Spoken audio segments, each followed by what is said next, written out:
ቤተሰብ በነገራችን ላይ የሚከበረው ስላለው አይደለም፣ ግልምጫውማ ተለምዷል። እናት አጣችም ነጣችም ገረጣችም ስንቶችን አየን። ልጅ ሆነው እናታቸውን በድንጋይ ለመምታት ድንጋይ ሲፈነቅሉ ስንቶችን ተመለከተ። የወሊድ ጊዜ አለ፣ ከወሊድ ባሻገር ደግሞ ልጆችን ማሳደግ ሁኔታ አለ። ስለኔ እንቅልፍ ስታጣ የነበረች አንቺ ያለሽ ውዷ እናቴ።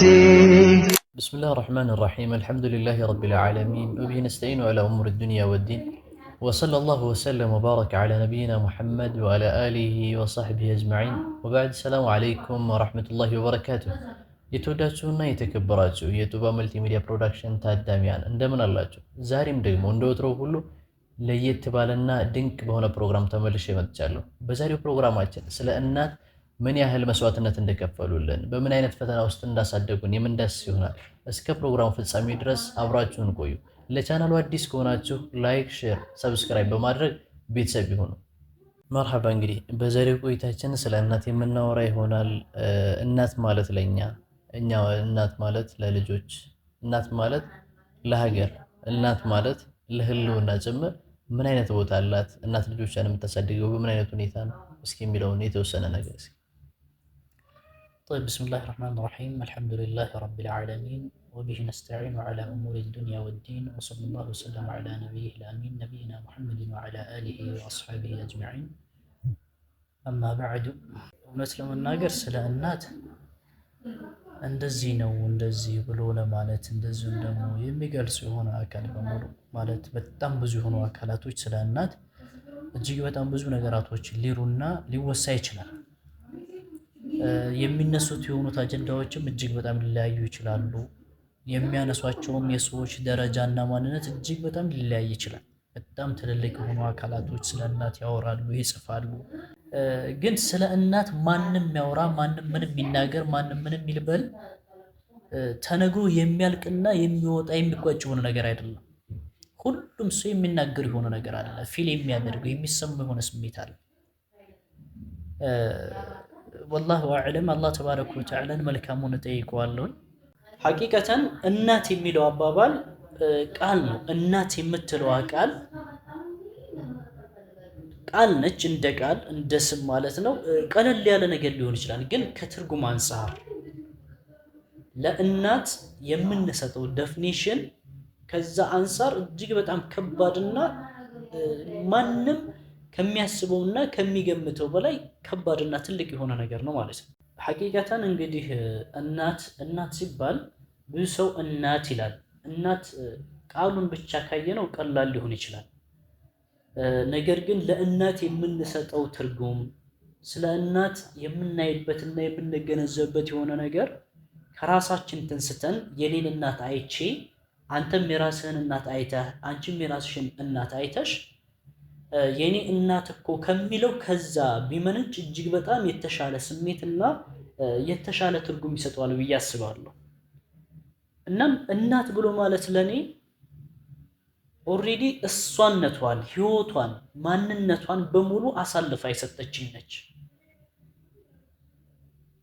እናቴ ከደስታዋ በፊት እኔን በማስደሰት ላይ ስለኔ ሁሌም በመጨነቅ ሁሌም በማሰብ ስለኔ እንቅልፍ ስታጣ የነበረች እሷ ተርባ እኔን አስቀድማ የምታበላና አስቀድማ የምታጎርስ ከሆነም ከዛ በኋላ የምትበላ ካልሆነም ደግሞ ሆዷን አስራ ጾማን የምታድር እናት ማለት ለኔ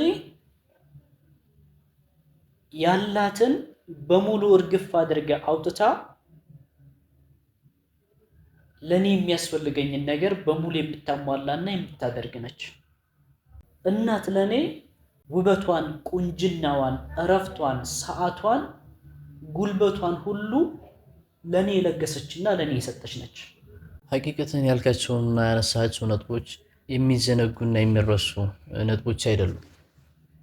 እናትነት በራሱ እጅጉን ፈተና ነው፣ እጅጉን ከባድ ነው። ብዙ አይነት ሁኔታዎችን ያሳልፋሉ። የተለያዩ ኃላፊነቶች አሉ። ፈተናዎቹን ደግሞ እንዲገዝፍ የሚያደርጉት እልፍ ምክንያቶች አሉ። ከነሱም መካከል የወሊድ ጊዜ አለ። ከወሊድ ባሻገር ደግሞ ልጆችን ማሳደግ ሁኔታ አለ።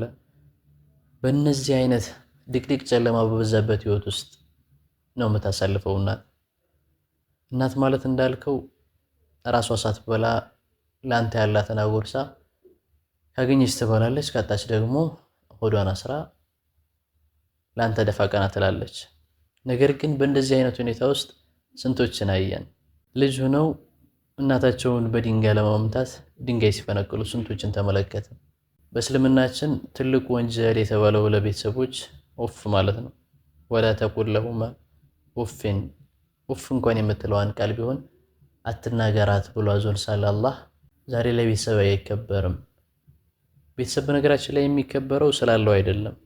እናት አጣችም ነጣችም ገረጣችም አላሁ ሱብሓነሁ ወተዓላ እናትን እጅጉን አልቋት አክብሯት ኡፍ እንኳን እንዳትሏት ብሎ ከተናገረ በኋላ ስንቶችን አየን በዘመናችን እናታቸውን ለመምታት ሲጣጣሩ፣ እናታቸውን ለመምታት ድንጋይ ሲፈነቅሉ ስንቶችን አየን።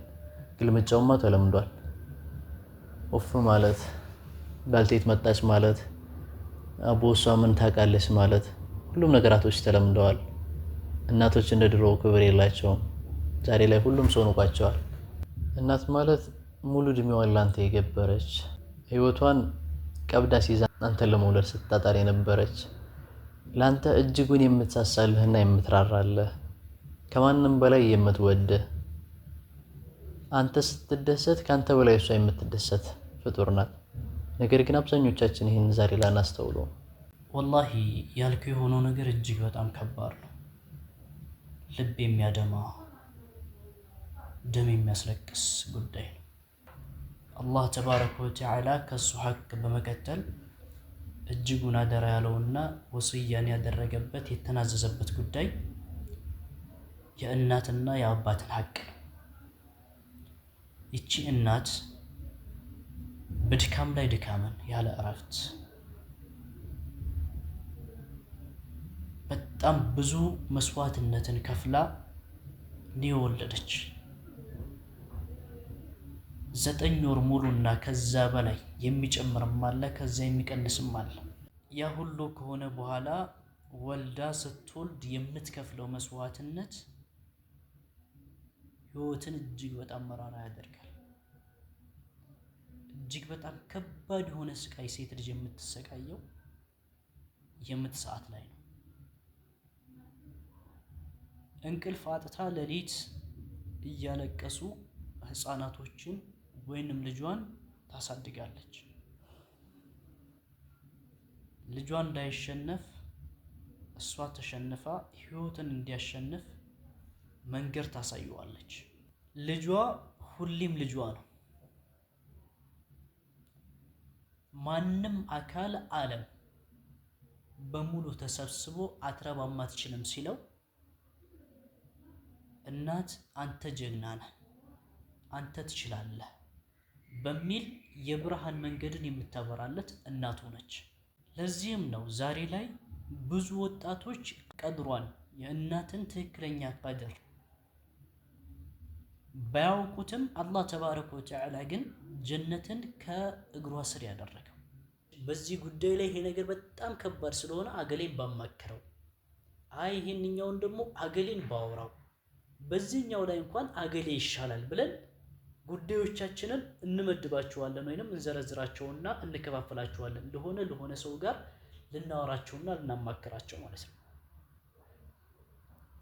ያ የመጀመሪያ ዋና ያልነው ጉዳይ ነብዩ ሰለላሁ ዐለይሂ ወሰለም ባስቀመጡልን መርህ መሰረት መጀመሪያ ልናዋይ የሚገባ የኛ በላጭ ሚስጥረኛም ሆነ ባልደረባም ሆነ ጓደኛ እናታችን ነች ማለት ነው። እናት እናቴ መሰረቴ ነሽ ለኔ ሕይወቴ የምትኮሪብኝ እኔን በማንነቴ እናት እናቴ